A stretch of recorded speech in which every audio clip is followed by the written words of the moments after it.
All right, we have a trade. A trade happens. Brian Burns is traded to the New York Giants. And we all remember back when, the report was the Rams tried to trade 2 first-round picks for Brian Burns, which I don't know if it was ever confirmed, but I feel like it would have been denied if it wasn't true. So if that is true, okay, you're thinking, well, probably not going to get the full 2 first-round picks now because it's been a couple years. But you're still getting good value, right? You're still getting you got to at least be getting a first round and maybe a second-round pick or something like that, right?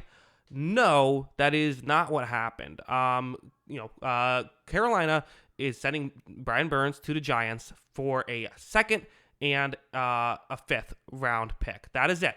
That is all that they get. So it feels very surprising that that's all they were able to receive. Now, I don't know. So part of the issue as well is it's a 5-year, $150 million deal, although only $87 million guaranteed. But still, I mean, you're paying that deal because you want him to play for you for the entire time. The Giants do. So that's part of the everything that's factored in.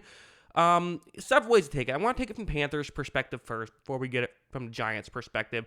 A lot of people are going to be doing the lol Panthers thing right now, and I kind of understand it, right? I mean, the reality is this is probably a pretty terrible thing that just happened, that you didn't trade 2 first-round picks for a guy that you then had to settle for just a second and a 5th, which also kind of goes to show just how insane it was that they were considering, the Rams tried to trade 2 first-round picks for him in the first place.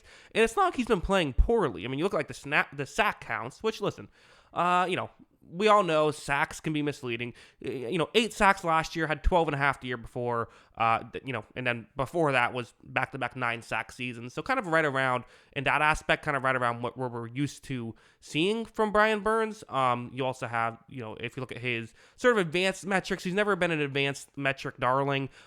He's always kind of been like solid, like a good player, but not maybe necessarily the elite player.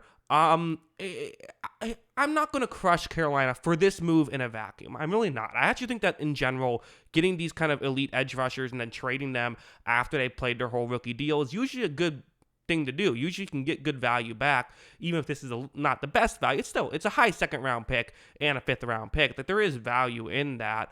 So if top 40 pick, I'm assuming, and a 5th-round pick, especially for a team that doesn't have a lot of draft capital and maybe doesn't want to spend $30 million in cap space on a defensive lineman. When they have, Derek Brown, they're going to have to pay. When they have, J.C. Horn, they're going to have to pay. And when they have massive issues on the offensive side of the ball, going to spend more on defense probably isn't the best move. I think it's a fine trade for them to make as of right now, because again, it's not just draft capital, it's also the fact that you have to pay him as well for the Giants.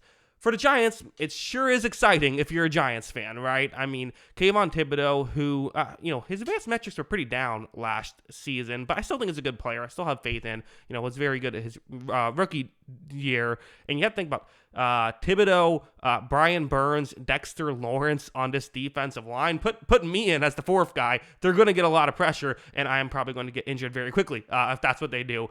There's definitely a lot of really, it's very exciting if you're a Giants fan. Now, again, it's a lot of money to spend on this situation, but at the same time, I think they like him as a player and they want to see what he can do. And again, it's worth mentioning as well, the cap shot up $30 million, so all contracts are going to be pretty big. So if you know me, my take is I think it's not always the best idea to trade for a player who you then have to pay as well, but you're not going to get a Brian Burns type guy unless you do that. And so that's what they decided to do. And, Brian Burns should be a really good player for them. So that defensive line looks awfully scary. Burns should have a lot of one-on-one matchups. I think he'll get 10 sacks next year, because he is a good player.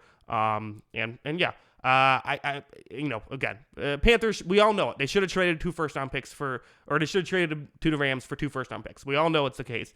But at the same time, you can't not make this move because you screwed up earlier, right? That's sunk cost fallacy. At the end of the day, you weren't getting the Rams to give you 2 first-round picks this time. It wasn't happening. So they went with this instead, which I think is actually a fine move. But again, it was a horrible move to not take the couple first-round picks back in the day. So yeah, those are my thoughts on all of this. What do you think?